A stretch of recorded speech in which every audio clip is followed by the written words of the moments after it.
اور چہلا میں امام حسین کے موقع پر نجف اور کربلا میں عزاداری کا ایک بالکل الگ ہی انداز ہے۔ نجف سے شروع ہونے والا سفر کربلا پہ اختتام پذیر ہوتا ہے اور یہ تمام سفر زائرین امام حسین پیدل طے کرتے ہیں۔ سینکڑوں کلومیٹر کا یہ سفر ہوتا ہے جو زائرین اپنے عقیدت و احترام کے جذبے کے تحت پیدل طے کرتے ہیں۔ دہشت گردی، تشدد، قتل و غارت، نفرت ہی کے نظریے سے مذہب اور نفرت ہی کے نظریے سے مذہب اور اسلام کی پہچان کچھ انتہا پسند عناصر کرا رہے ہیں، لیکن اسلام میں تو حقیقت میں امن، محبت، ایثار، قربانی، پیار اور محبت کی روحانی دنیا ہے جس سے دنیا ابھی تک روشناس نہیں ہوئی۔ السلام علیکم یا مصباح الہدی مظلوم کربلا، السلام علیکم یا مصباح الہدی مظلوم کربلا۔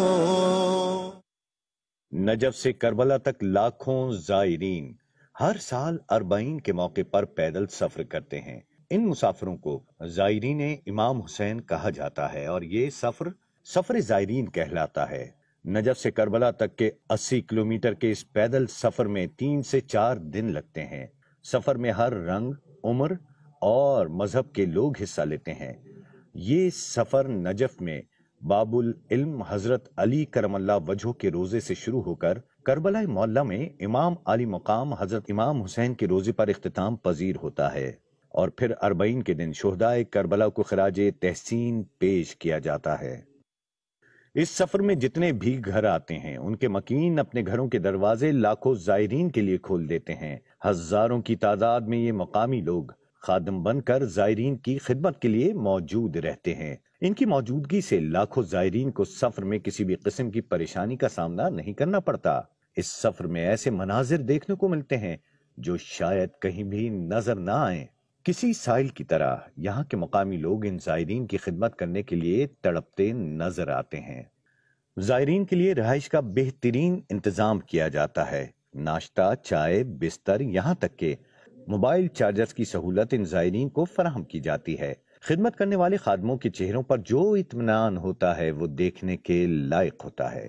یہ خادم خدمت گزاری کو عبادت سمجھتے ہیں۔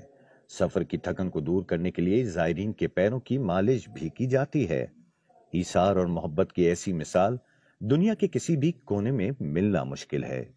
ان افراد کا کہنا ہے کہ وہ خود کو خادم کہلوا کر اطمینان محسوس کرتے ہیں۔ حقیقتاً مال و دولت میں کئی زائرین سے زیادہ ہیں، لیکن محبت آل رسول میں خود سے بے نیاز ہو کر خدمت گزاری میں مصروف رہتے ہیں۔ دنیا کی تہذیب پر نظر رکھنے والوں کا ماننا ہے کہ یہی وہ اسلام کا نظریہ ہے جو محبت، امن، پیار، خدمت اور روحانی نظریات سے بھرپور ہے۔